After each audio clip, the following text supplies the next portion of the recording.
এখন যদি দেখা যায় হবিগঞ্জের যেই জায়গায় তফসিরুল কোরআন মাহফিল করে হেদায়তের আসরের বসানোর ব্যবস্থা করলেন অলিপুরীরা, এর পাশেই যদি বৃন্দাবন কলেজের মধ্যে তোমরা গানের আসর বসাও, তাহলে আমরা নিশ্চিতভাবে বলতে পারি তোদের জন্মের সমস্যা আছে। তোদের পূর্বপুরুষ হইল আবু জেহেল, আবুল আহাব, ওলীদ ইবনে মুগিরা, নদর ইবনুল হারেস, আর আমাদের পূর্বপুরুষ হইলেন হযরত সাহাবায়ে কেরাম। মেলার খেলায় যারা যায়, বেড়ার চরিত্র কতটুকু এটা আপনারা তো জানেন। এই বেড়িদের চরিত্রটা মনে হয় খুব বেশি ভালো থাকে। গানের আসরে যায়, চরিত্র ভালো হইলে যায় না চরিত্র খারাপ হইলে যায়। একটা বেড়িরে সুমি নামক একটা গাঞ্জা ফসা মেয়েরে তোমরা হবিগঞ্জে আইনা বৃন্দাবনে আনলা গান করানোর জন্য। এটার নাম দিছে সুমি। বেডি পুরাটা শরীর রে এমনভাবে সাজাইছে বেডা ও হার মানে।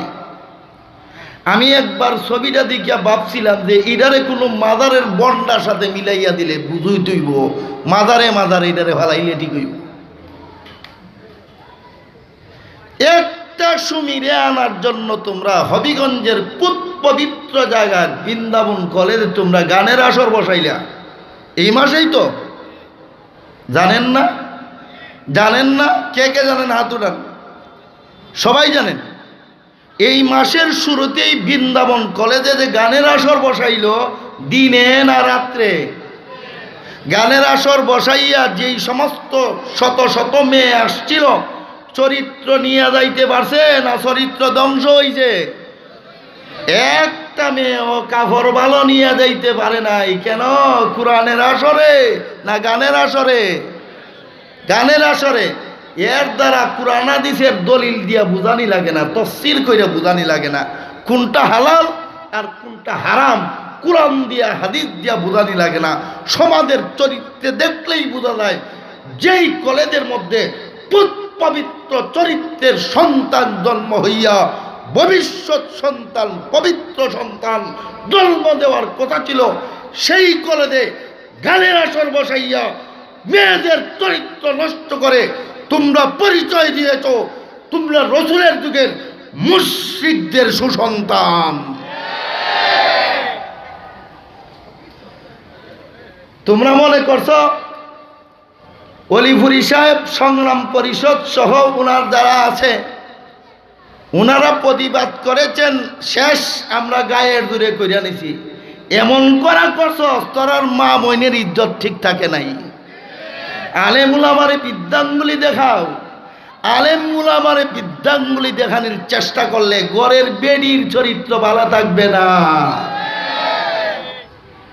বেঈমানরা এই প্রশ্ন করে চতুর্দিকে যখন দাঁড়াইয়া রইল, গানের আসরে না কোরআনের আসরে? বলুন কোন আসরে? কোরআনের আসর। এমনি আল্লাহ তার জন্মের বৃত্তান্ত দিয়া পবিত্র কোরআনের সূরা কলমের প্রারম্ভিক আয়াতগুলা নাযিল করে দিল। জিবরাইল আলাইহিস সালাম আয়েশা তেলাওয়াত করতেছেন, মুহাম্মদুর রাসূলুল্লাহ তেলাওয়াত করতেছেন। তেলাওয়াত করে করে ওই আয়াতে গেলেন, উতুল্লিম বাদা যালিকা জানিম। হে রাসূল করিম সাল্লাল্লাহু আলাইহি সাল্লাম, যেই নেতার জন্মের সিদ্ধান্ত নেওয়ার জন্য আপনার কাছে এসেছে পিতৃ পরিচয় নিতে, ওরা মনে করেছে আপনি তার চেয়ে বয়সে বড় নয়, আপনি জবাব দিতে পারবেন না। ওরা মনে করেছে আপনি তার মা নয়, সঠিক পিতৃ পরিচয় উপস্থাপন করতে পারবেন না। ওরা মনে করেছে আপনি হাদিন নাদিন নয়, আলেমুল গাইব নয়, আপনি পিতৃ পরিচয় দিতে পারবেন না। ওরা মনে করে যে আপনি গর্বের পাহারাদার ফিরিস্তা নয়, আপনি জন্মের পিতৃ পরিচয় দিতে পারবেন না। তারা মনে করেছে আপনি আল্লাহ নয়, আপনি বলতে পারবেন না হে রাসূল। এই সূত্রে তারা আপনার মাদ্রাসায় সিলগালা করবে, তারা আপনার মসজিদে তালা ঝুলাইয়া দিবে, আপনার দাওয়াত ও তাবলীগকে বন্ধ করে ফেলবে, কোরআনের মজমাকে আসরকে বন্ধ করে দিবে। এই মহা ষড়যন্ত্রের সর্বোচ্চ নেতার খবর নিয়ে আসছে, আপনি জন্মের পরিচয় না দিলেই সব বন্ধ করে দিবে। আমি আল্লাহ আমার পবিত্র কোরআনের সূরা কালামের আয়াত নাদিল কইরা জানাইয়া দিলাম, উতুল্লিম বাদা যালিকা দানিম। আপনি বইলা দেন, এর মা এরে তার বৈধ বাবা দিয়া জন্ম না দিয়ে একটা বকরি রাখাল, ছাগল রাখাল, গুলাম দিয়া জন্ম দিছে। এই আয়াত যখন আল্লাহ রসুল তেলাওয়াত করছেন, কোরআনের আসর বন্ধ করে দেওয়ার জন্য যে জমা হয়েছিল, এরা দৌড় শুরু করছে। কোন আসরের লোক? কোন আসরের? বলুন, মুখ খুললা বলুন, কোন আসরের? গানের আসরের লোকগুলা দৌড় শুরু করছে। প্রশ্ন হইল, সমাধান তো দেওয়া হয়েছে একজনের জন্য, দৌড় দিলে তো সেই না দিবে, বাকিরা দৌড় দিলে কেন? এর জবাবে উল্লেখ করছেন, এদের ডর লাগিয়া গেছে, বাপরে, সর্বোচ্চ টাকাওয়ালার, সর্বোচ্চ সম্পদওয়ালার, সর্বোচ্চ অস্ত্রওয়ালা, সর্বোচ্চ জনবলওয়ালার, সর্বোচ্চ পর্যায়ের নেতৃত্ব দানকারীওয়ালার জন্মের যদি এই দশা হয়, তাড়াতাড়ি দৌড় দেও, না হইলে আমরা জন্মের খবর শরীফ বাহির হইয়া যাইব। ওই দৌড় দিছে। এই ঘটনাটা দিয়ে আল্লাহ কিয়ামত পর্যন্ত একটা শিক্ষা দিলেন। শিক্ষাটা হইল, গানের আসরের লোকেরা ও বাউলের আসরের লোকেরা ও সিনেমার আসরের লোকেরা ভালো কইরা যাই না রাখো, কিয়ামত পর্যন্ত কোরআনের আসরগুলা বসানোর জন্য, শায়েস্তাগঞ্জের তাফসীরের আসর বসানোর জন্য আমি আল্লাহ আমার নবীর হায়াত বাড়াইয়া দিব না, ওই জায়গায় কোরআনের আসরের নয়নমণি হওয়ার জন্য। তবে কিয়ামত পর্যন্ত আমি আল্লাহ একদল লোক নির্বাচিত কইরা রাখবো, আল্লামা অলিফুরির মতো। এরা আমার নবীর কোরআনের আসরে আমার নবী যা করেছেন, তারাও তাদের কোরআনের আসরে তাই তাই করবে। আমার নবীর কাজ ছিল মাদ্রাসা পরিচালনা করার।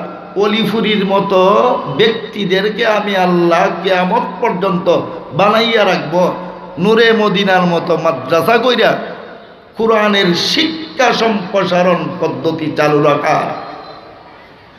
ঠিক আমার নবীর কোরআনের আসর বন্ধ করতে, কোরআনের আসরের দাওয়াতে তাবলীগকে বন্ধ করতে আসলো কিয়ামত পর্যন্ত।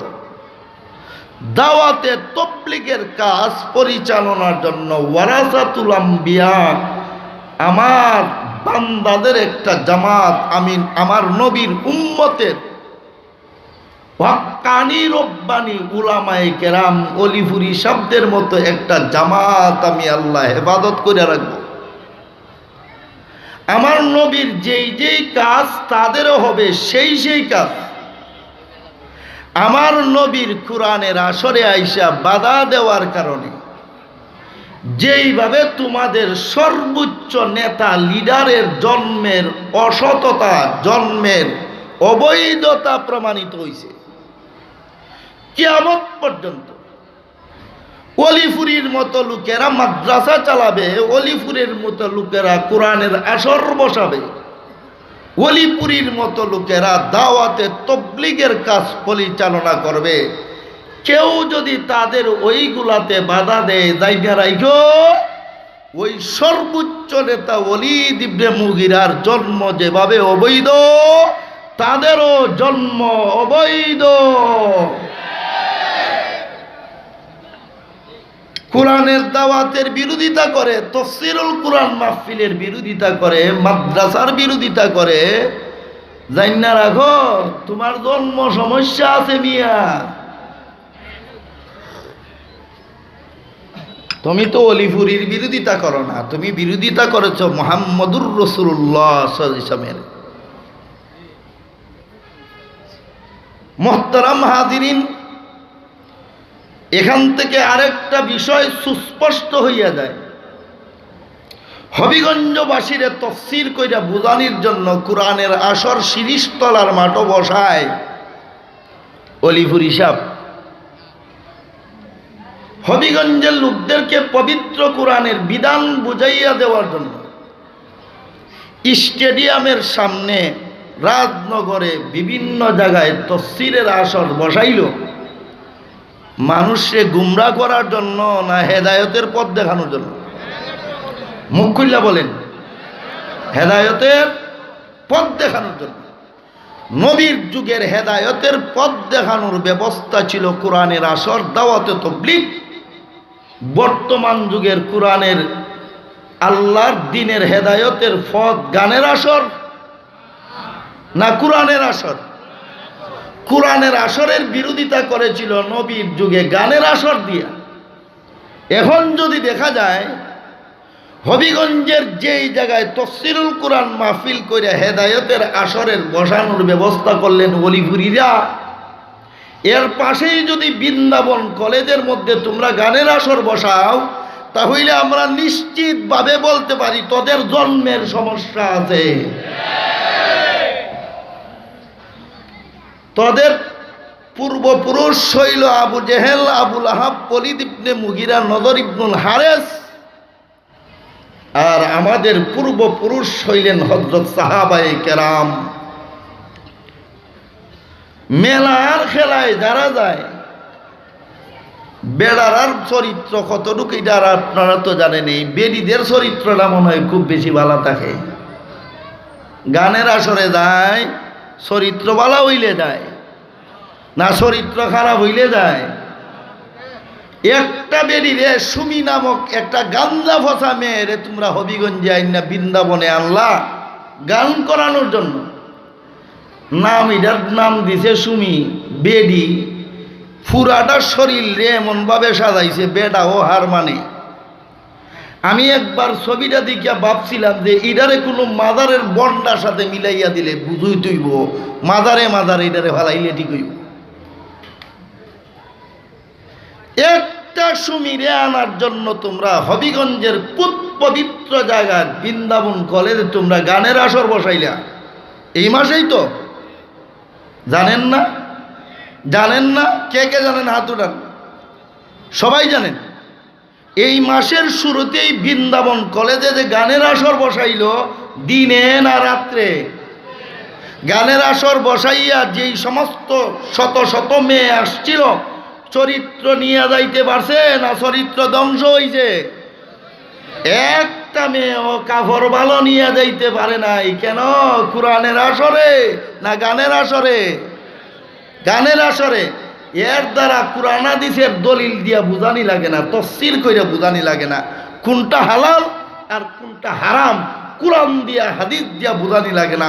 সমাজের চরিত্রে দেখলেই বোঝা যায় যেই কলেজের মধ্যে পবিত্র চরিত্রের সন্তান জন্ম হইয়া ভবিষ্যৎ সন্তান, পবিত্র সন্তান জন্ম দেওয়ার কথা ছিল, সেই কলেজে গানের আসর বসাইয়া মেয়েদের চরিত্র নষ্ট করে তোমরা পরিচয় দিয়েছ তোমরা রাসূলের যুগের মুশরিকদের সুসন্তান। তোমরা মনে করছো অলিপুরী সাহেব, সংগ্রাম পরিষদ সহ ওনার যারা আছে ওনারা প্রতিবাদ করেছেন, শেষ আমরা গায়ের দূরে করিয়া নিছি। এমন করা করছ তোর মা মইনের ইজ্জত ঠিক থাকে নাই। আলেম উলামারে বিদ্যাঙ্গুলি দেখাও। আলেম উলামারে বিদ্যাঙ্গুলি দেখানোর চেষ্টা করলে গড়ের বেডির চরিত্র ভালো থাকবে না। মহানবী মুহাম্মদুর রাসূলুল্লাহ সাল্লাল্লাহু আলাইহি সাল্লাতু ওয়াস সালাম আল্লাহর দ্বীনের দাওয়াত দিচ্ছিলেন। দ্বীনের দাওয়াতকে বন্ধ করার যত ষড়যন্ত্র ছিল, এর একটা ষড়যন্ত্রের নাম বলুন না। কিসের আসর? গানের আসর। হাদিস শরীফে হযরত রাসূল করিম সাল্লাল্লাহু আলাইহি ওয়াসাল্লাম ফরমান, আমার উম্মতের কিছু সংখ্যক উম্মত এমন হবে এরা মদ হারাম এই মদকে পান করার জন্য মদের নাম পরিবর্তন করবে হালাল বানানোর জন্য। এরা মদের আসরে যখন বসবে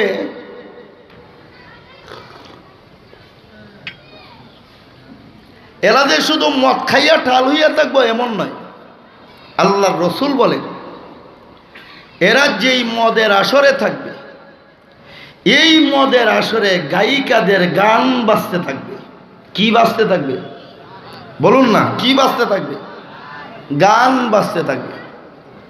আল্লাহর রসুল বলেন যখন তোমরা দেখবে সমাজে গায়িকা নায়িকাদের সংখ্যা বাইরা গেছে আর আমার উম্মতের কিছু সংখ্যক উম্মতের মদ রে হালাল বানাইয়া আসর বসাইয়া গান চালাইছে, তখন অপেক্ষা কইরো তিনটা আযাব আল্লাহ তোমাদের দান করবেন। কয়টা আযাব? তিনটা আযাব। এক নম্বর আযাব হইল আল্লাহ তোমাদেরকে ভূমিদশের মাধ্যমে তোমাদেরকে আল্লাহ ধ্বংস করবেন। কি দোষের মাধ্যমে? পৃথিবীর মাঝে মাঝে হইতেছেনি, কিছুদিন আগে একটা ঠেলা দিয়া গেছেনি। কয়দিন আগে? এই যে 21 তারিখে ঠেলা দিয়া গেল না? আমার জীবনে তো এইরকম ভূমিকম্প দেখছি না। আপনারা দেখছেন? আমি তখন ঢাকায় ছিলাম। রংপুরের সবচাইতে বড় মাদ্রাসা জুম্মাপাড়া মাদ্রাসার মাহফিল শেষ করে ঢাকায় আমার রূপগঞ্জে একটা মাহফিল ছিল।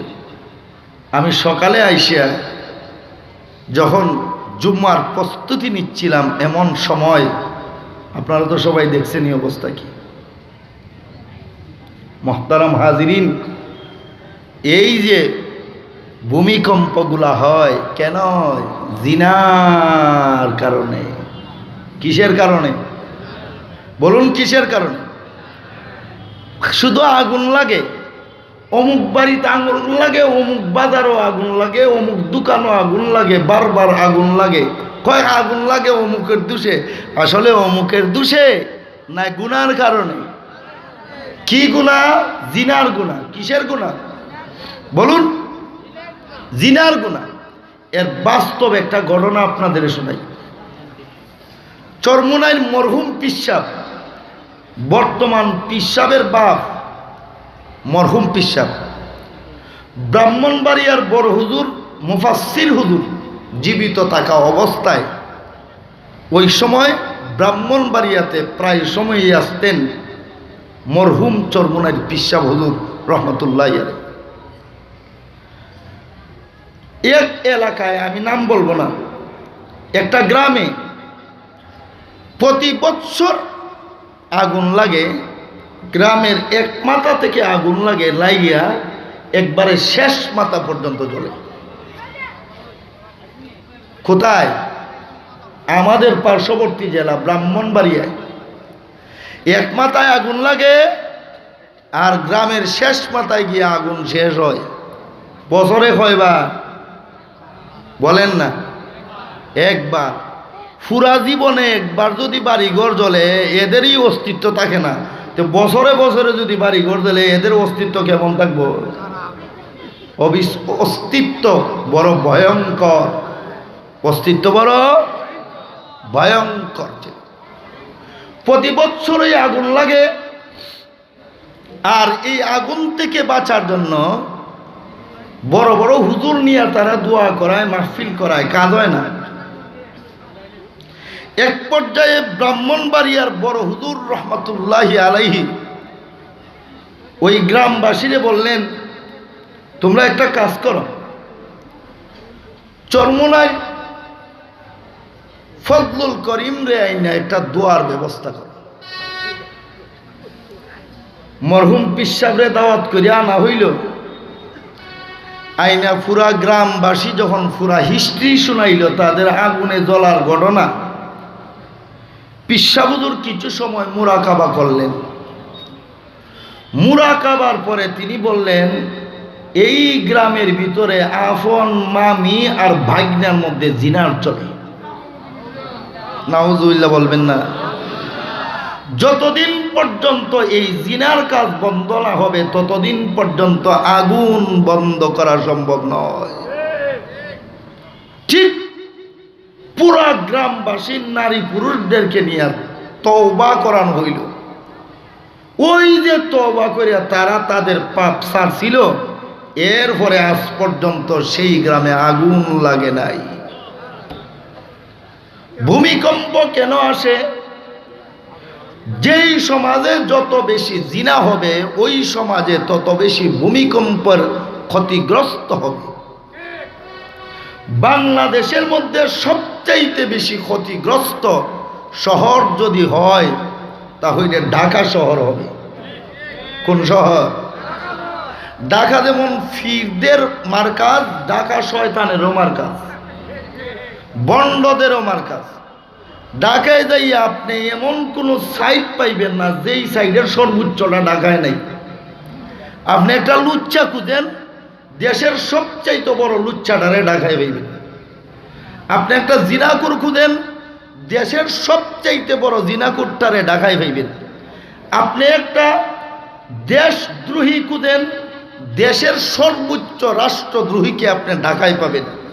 আপনি একটা দুর্নীতিবাজ খুঁজেন, দেশের সবচাইতে বড় দুর্নীতিবাজটাকে আপনি ঢাকায় পাইবেন। আপনি একজন হক্কানি আলেম খুঁজেন, বাংলাদেশের সবচাইতে বড় হক্কানি আলেম আপনি ঢাকায় পাইবেন। আপনি একজন পীর খুঁজেন, বাংলাদেশের সবচাইতে বড় পীর আপনি ঢাকায় পাইবেন। আপনি এখন জিনাকুররে খুঁজেন, সবচাইতে বড় জিনাকুররেও ঢাকায় পাইবেন। জিনাটাকে আমি 2009 সাল থেকে ঢাকায়, 2009 সাল থেকে 2015 পর্যন্ত এই সময়টাই এত জিনার প্রবর্তন ছিল না। কিন্তু বিগত সরকার, আল্লাহ লানত করুক, যারা এই কাজটা করেছিল, জিনার কাজটারে তারা এমন ভাবে ছড়াইছে, এমন কোনো একটা স্তর নাই, এমন কোনো পরিবেশ নাই, এমন কোনো জায়গা নাই, হয়তো চোখের গুনাহ, আর না হইলে হাতের জিনা, আর না হইলে বাস্তবতার জিনার সম্মুখীন আপনি হবেনি। দেশের সর্বোচ্চ বিদ্যাপীঠগুলা মেয়েদের চরিত্র তো নাউজুবিল্লাহ অনুল্লেখযোগ্য। আপনি যদি দেশের সর্বোচ্চ বিদ্যাপীঠগুলার, বিশ্ববিদ্যালয়, ভার্সিটিগুলার পাশে দিয়ে যান, আপনার লজ্জা লাগবে, আপনার ইমানে আপনারে তওবা করতে বাধ্য করবে, আর জীবনে এমডি আইস না। এত নিকৃষ্টতম দৃশ্যের সম্মুখীন হইতে হয়। এই সবগুলার মূলে হইল গান, সবগুলার মূলে হইল গান। গান কাকে বলে? নিজের মনের কথাটারে সুর দিয়া, কি দিয়া? সুর দিয়া, তাল দিয়া, কি দিয়া? তাল দিয়া, সুর দিয়া নিজের মনের কথাটারে ছাইড়া দেওয়ার নাম হইল গান। ছাইড়া দেওয়ার নাম হইল গান। গানও এখন আবার কেউ কেউ ইসলামী গান লেখে। গান তো হারাম, হারাম, ওইটা আবার ইসলামী হয় কেমন? এই ব্যাপারে আল্লামা ওলিপুরি হুজুর বড় কঠিন অবস্থানে আছেন, বলেন আলহামদুলিল্লাহ। আল্লাহ হুজুরের হায়াতের মধ্যে বরকত দান করুন। মুহতারাম হাজিরিন, দুনিয়ার যত বর্তমান গুনাহ হচ্ছে, এই গুনার মূলে যুব সমাজকে ধ্বংসের একমাত্র হাতিয়ার হইল গান। আগে সিনেমা গিয়া দেখা লাগতো সিনেমা হলে, আর এখন সিনেমা হল প্রত্যেকের পকেটে। প্রত্যেকের এখন হলে যাওয়া লাগে না, হলে যাওয়া লাগে না। আগে সিনেমা হল দেখার জন্য মানুষে লুকাইয়া চাবাইয়া যাইত, আর এখন সিনেমার হল বাপের সামনে ফুলায় দেখে। দেখে না? নির্লজ্জ সমাজ। কিসের সমাজ? নির্লজ্জ সমাজ। এই নির্লজ্জতার মূল কারণ কি জানেননি? একটা ছোট বাচ্চারে আপনি দেখবেন 100টা ফ্যামিলির মধ্যে আপনি গবেষণা চালান, আপনি দেখবেন 100টা ফ্যামিলির মধ্যে 95টা ফ্যামিলি পাইবেন তার বাচ্চারে আনন্দে রাখে মোবাইলের গান দিয়া। বিশ্বাস হয় না? কি দিয়া? মোবাইলে গান দিয়া। তুই যে তোর বাচ্চাটারে কয় বাচ্চা খায় না, এর লাগিয়ে গান দিয়া রাখছে। বাচ্চায় খাবার খায় না, এই জন্যে মোবাইলের গান চাইরা রাখে, খাবার গান দেখে দেখে বাচ্চারা খায়।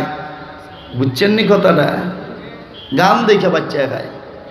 যেই বাচ্চাটা খাবার খাইলো গান দেখা, যেই বাচ্চাটা কান্না থামাইলো গান দেখা, যেই বাচ্চাটা তার হাসি খুশিতে থাকলো গান দেখে, আপনি বলেন এই বাচ্চাটা কোনোদিন আল্লাহরে সেজদা দিবে?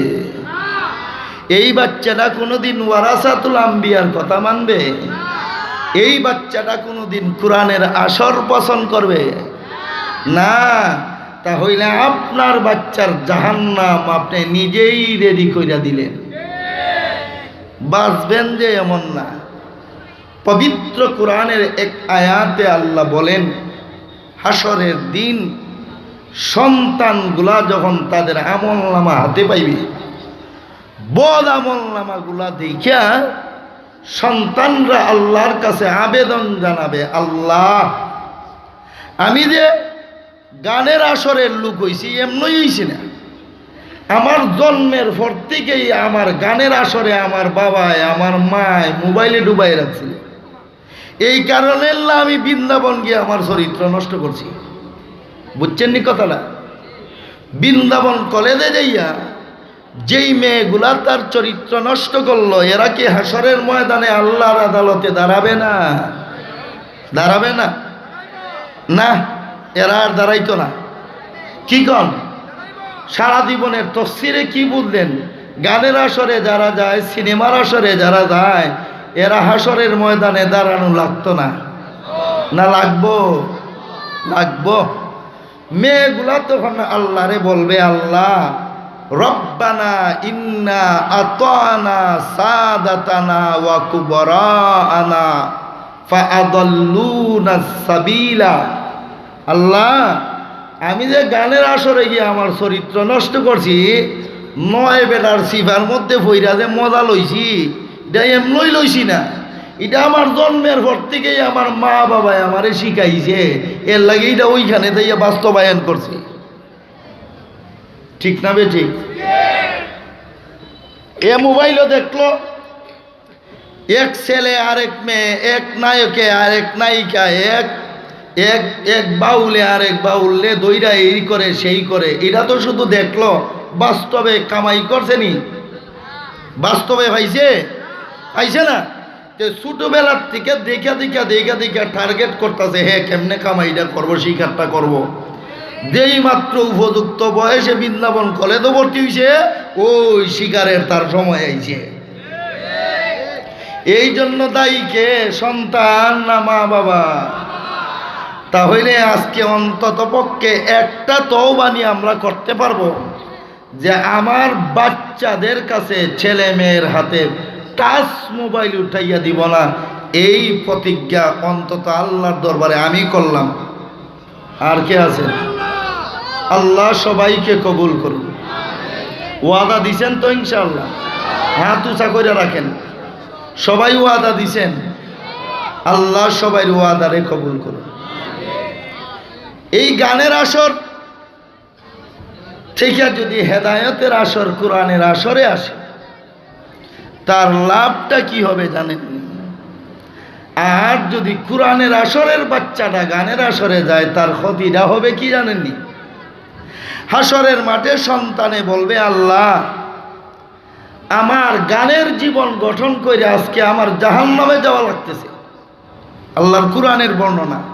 আল্লাহ বলেন, সন্তান তখন বলবে, আল্লাহ আমি একা জাহান্নামে যাব না, আমার মা বাবারে আমার সামনে আইনা দেন, ধাক্কাইয়া ওদেরকে আগে জাহান্নামে নিব, এরপরে আমি জাহান্নামে যাব। আর যদি তারে কোরআনের আসরের লোক বানাইয়া দেন, তাহলে বাচ্চাটায় আপনার জীবনে মরণে দোয়া করবে। আর যদি কোরআন পড়নেওয়ালা হইয়েই যায়, হাসরের ময়দানে আপনারে জান্নাতে না নিয়ে জান্নাতে যাবে না। আপনারা একটু হা না কইয়েন, আমি অনেক অসুস্থ। আমি যে কথা বলতেছি, যারা আমার সম্পর্কে জানেন, আমি কিন্তু স্বাভাবিকভাবে কথা বলতেছি না, আমি আমার সর্বোচ্চ শক্তি দিয়ে কথা বলতেছি। গত 3 দিন যাবৎ আমার কথা বলতে অনেক কষ্ট হয়। গতকালকে তো আমার পুরা গলা ফুলে গেছে। আমি গতকালকে এক স্টেজে উইঠাও বয়ান করতে পারি নাই, আমার পরবর্তী বক্তারে দিয়ে দিছি। এত কষ্ট ছিল আমার। আপনাদের রুহানি বরকতে হয়তো আল্লাহ পাক কিছু সুস্থতা দান করছেন। আজকেও আসার সময় আমার সাথে সাথে আমার গাড়িতে বসা মুফতি সোহাইল আহমদ কাসিমি দামাত বারকাতুল আলিয়া, বাহুবল সন্ধ্যা থেকে ওনার বাড়ি, এই মাদ্রাসার নূরে মদিনার ছাত্র। কাসিমি সাহেবরে বললাম, যদি দেখি আমি পারতেই আছি না, আল্লাহ যদি আমার তৌফিক নাই দেন, আমি কর্তৃপক্ষরে অনুরোধ করব আপনি আমার অধিবেশনটা চালাইয়ে দিবেন। আলহামদুলিল্লাহ আইসা অলিপুরি হুজুরের সাথে মুসাফা করে স্টেজের দিকে আসতেছি, দেখলাম একটু ভালো লাগতেছে। বলেন না আলহামদুলিল্লাহ? কথা যা বলতেছি ওই আপনাদের চাহিদার উপরে, আপনাদের তামান্নার উপরে আল্লাহ কথাগুলো বাহির করতেছে। দোয়া করেন আল্লাহ যেন আমাকে সুস্থ করে দেন। আমার বড় মেয়ে খুব বেশি অসুস্থ। মাহফিলে আসার 10 মিনিট আগে আমি ডাক্তারের কাছ থেকে ঔষধ নিয়ে দিয়া আপনাদের কাছে আসছি, তার জন্য দোয়া চাই। মোহতারাম হাজিরিন, বলুন হাসরের ময়দানে বাচ্চারে গানের আসরের উপযোগী বানাইলে আমরা দরা খাবো না সার পাবো? দরা খাবো। এই দরা খাওয়ার থেকে বাঁচার ব্যবস্থা হইল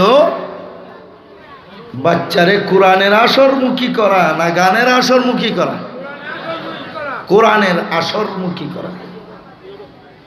বেঈমান কাফেররা আল্লাহর রসুলের এই আসরে, কোরআনের আসরে বাধা দেওয়ার অনন্য ব্যবস্থা করলো। গানের আসর একটা চমকপ্রদ ঘটনা শুনাই, হয়তো এই ঘটনা আপনারা অতীত জীবনে শুনেন নাই। মহানবী মুহাম্মদুর রাসূলুল্লাহ সাল্লাল্লাহু আলাইহি সাল্লাম কোরআনের দাওয়াত দিয়া বাকি সময়গুলা আল্লাহর ঘরখানায় কাবার সামনে কাটাইতেন, দুয়ার হালতে। কিসের হালতে? বলুন কিসের হালতে? আপনাদের হানার উপরে আমার কথা আসবে। বলুন কিসের হালতে? দুয়ার হালতে। মুহাম্মদুর রাসূলুল্লাহ সাল্লাল্লাহু আলাইহি সাল্লাম এই রকম জুলুম নির্যাতনের সময় কাটাইতে থাকলেন 10 বছর পর্যন্ত। কয় বছর? 10 বছর। এই জুলুম নির্যাতন চলন্ত অবস্থায় বর্তমান আল্লাহর ঘর কাবা শরীফের, মক্কা শরীফের কাছাকাছি রাষ্ট্রটার নাম হইল ইয়াসরিব। কি নাম? বলুন ইয়াসরিব। ইয়াসরিব রাষ্ট্র থেকে অধিকাংশ যুবক দেখতেছি, এই জন্য প্রসঙ্গক্রমে ঘটনাটা এসেই গেল। ইয়াসরিব রাষ্ট্র থেকে 6 জন যুবক আল্লাহর ঘরখানায় কাবা হজ করার জন্য আসছে। কি করতে? হজ করতে। হজের বিধান চলন্ত অবস্থায় বেঈমান কাফেরদের আসর তো আছে, ওই না নাই? এই আসরও চালাইছে, মানুষে আবার দাওয়াতও দেয়। পাগল আছে, কি আছে? পাগল, জাদুঘর, জাদু করে লাইব, এই রকম বলতেছে। সমস্ত হাজিদের কি বলে? ইয়াসরিবের 6 যুবক আল্লাহর ঘরখানায় কাবার হজ পালনরত অবস্থায় এই 6 জনের একজনে ভাবল, দুপুরের সময় তো পরিপূর্ণ সূর্যের আলো থাকে, দেখছেন না? চৈত মাইয়া রোদ, বৈশাখ মাইয়া রোদ, সূর্যের পরিপূর্ণ তা চলন্ত অবস্থায় দুপুরের সময়ে মানুষ হয়তো তাঁবুতে আশ্রয় গ্রহণ করে, আর না হইলে যার যার বাসায় আশ্রয় গ্রহণ করে। তখন তো হারাম শরীফের আশেপাশে কেউ থাকবে না। এই সুযোগে আমি আল্লাহর